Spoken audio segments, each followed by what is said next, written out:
بسم اللہ الرحمن الرحیم۔ السلام علیکم ورحمۃ اللہ وبرکاتہ۔ تمام عزیز طلباء اور طالبات کیسے ہو؟ امید ہے سب خیریت سے ہوں گے۔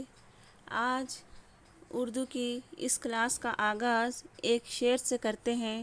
تو شعر یوں ہے: سلیقے سے ہواؤں میں جو خوشبو گھول سکتے ہیں، سلیقے سے ہواؤں میں جو خوشبو گھول سکتے ہیں، ابھی کچھ لوگ باقی ہیں جو اردو بول سکتے ہیں۔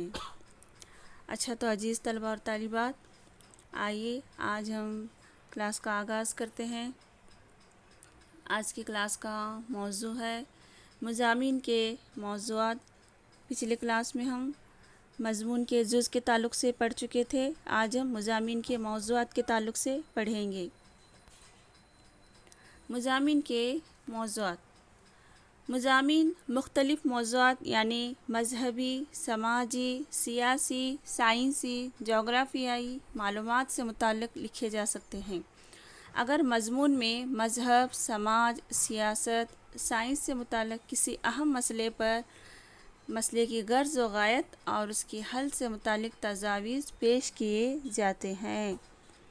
مضامین مختلف موضوعات یعنی مذہبی ہو سکتے ہیں، وہ سماجی، سیاسی، سائنسی موضوعات، جغرافیائی معلومات سے متعلق لکھے جاتے ہیں۔ اگر مضمون میں مذہب، سماج یا سیاست یا سائنس سے متعلق کسی اہم مسئلے پر ہو تو مسئلے کی غرض و غایت اور اس کے حل سے متعلق اہم معلومات، نکات کو پیش کیے جاتے ہیں۔ آگے پڑھتے ہیں مضامین کے اقسام۔ مضامین کے اقسام بہت قسم کے ہوتے ہیں۔ یہاں پر چند مضامین کے اقسام بتائے گئے ہیں۔ شخصی، معلوماتی، تفریحی مختلف قسم کے ہوتے ہیں۔ شخصی مضمون لکھتے وقت تعارف، خاندانی حالات، شخصیت اور زندگی کے اہم واقعات بیان کرنا ضروری ہے۔ ایسا مضمون شخصی مضمون کہلاتا ہے۔ دیکھیے، مضمون میں جس پر لکھنے کے لیے شخصی مضمون جس پر لکھنے کے لیے امتحانات میں سوال آتے رہتے ہیں۔ شخصی سے معلوم ہوتا ہے کہ کسی مشہور شخصیت کے حالات زندگی اور خدمات بیان کرنا شخصی مضمون کہلاتا ہے۔ کوئی مشہور شخصیت جیسے مولانا ابوالکلام آزاد کو لیجئے، علامہ اقبال کو لیجئے، مشہور شاعر اور پنڈت جواہر لال نہرو وغیرہ، یہ مشہور شخصیات ہیں۔ اس موضوع پر لکھنے کے لیے سب سے پہلے تعارف بیان کرنا ضروری ہے، اس کے بعد ان کی خاندانی حالات اور اس شخصیت کے تعلق سے زندگی کے اہم واقعات بیان کرنا ضروری ہے۔ تو یہ مضامین کے اقسام ہیں جس کے متعلق ہے۔ سب سے پہلے ہم پڑھے ہیں شخصی مضمون۔ تو شخصی مضمون جو کسی شخص یا کسی مشہور شخصیت کے حالات زندگی اور خدمات ان کی بیان کرنا ہی شخصی مضمون کہلاتا ہے۔ آگے پڑھیں گے معلوماتی مضمون۔ معلوماتی مضمون جس چیز سے متعلق مضمون لکھا جا رہا ہے اس کا تعارف، فوائد اور نقصانات اور اس کے نتائج کے بارے میں مدلل انداز میں حقائق بیان کرنا چاہیے۔ ایسے مضامین میں خیالی طوطا مینا اڑانے کی گنجائش نہیں ہوتی۔ ہر بات حقیقت پر مبنی ہوتی ہے، جیسے موبائل فون کے فائدے اور نقصانات، گلوبل وارمنگ کے آج کے اہم موضوعات تھے۔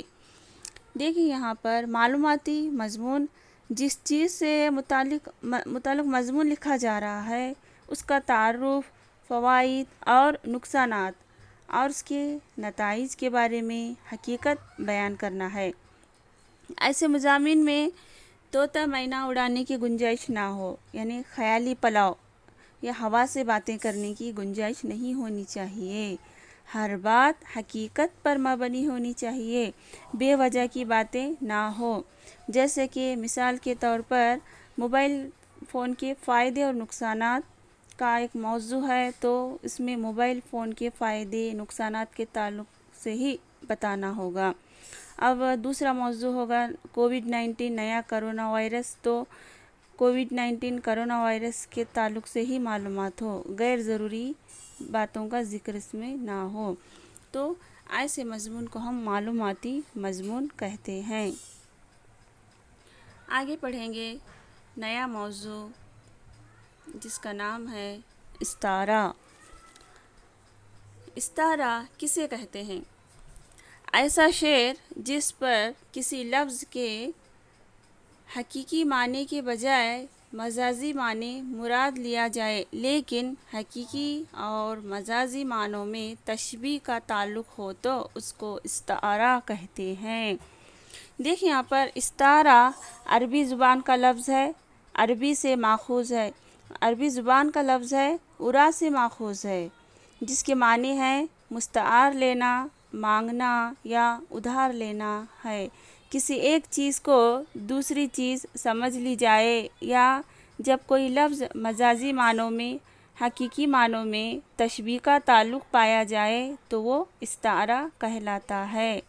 آئیے ہم استعارہ کو اور مثال کے ذریعے سمجھیں گے. ایک مثال ہے یہاں پر، کوئی دم کا مہماں ہو اے اہل محفل، کوئی دم کا مہماں ہو اے اہل محفل، چراغ سحر ہوں بجھا چاہتا ہوں. اس شعر میں چراغ سحر سے مراد صبح کا چراغ نہیں بلکہ چراغ سحر کو شاعر زندگی کے آخری لمحات کے معنی میں استعمال کیا گیا ہے. اس شعر میں چراغ سحر سے مراد صبح کا چراغ نہیں بلکہ چراغ سحر کو زندگی کے آخری لمحات کے معنی میں استعمال کیا گیا ہے. تو اس طرح سے آخر میں ہم یہ جانیں گے کہ استعارہ اور تشبیہ میں فرق کیا پایا جاتا ہے. پچھلے کلاس میں ہم تشبیہ کے تعلق سے پڑھ چکے ہیں. تشبیہ میں کی طرح، کی مانند، کی جیسا پڑھا جاتا ہے، جبکہ استعارہ میں سیدھے وہ بات کہی جاتی ہے. تشبیہ میں وہ چاند کے مانند ہے، تشبیہ میں وہ شیر کی طرح ہے، جبکہ استعارہ میں سیدھے بات کہی جاتی ہے، وہ چاند ہے، وہ شیر ہے. تشبیہ کی بنیاد حقیقت پر مبنی ہوتی ہے، جبکہ استعارہ کی بنیاد مجازی طور پر ہوتی ہے، مجازی کی بنیاد پر ہوتی ہے. تشبیہ میں کی طرح، مانند، کی جیسا کہا جاتا ہے، جبکہ استعارہ میں ہو بہو وہی چیز قرار دیا جاتا ہے. تو استعارہ اور تشبیہ میں فرق ہے. تو اس طرح سے اچھا، تو عزیز طلبہ اور طالبات، آج کی کلاس میں بس اتنا ہی.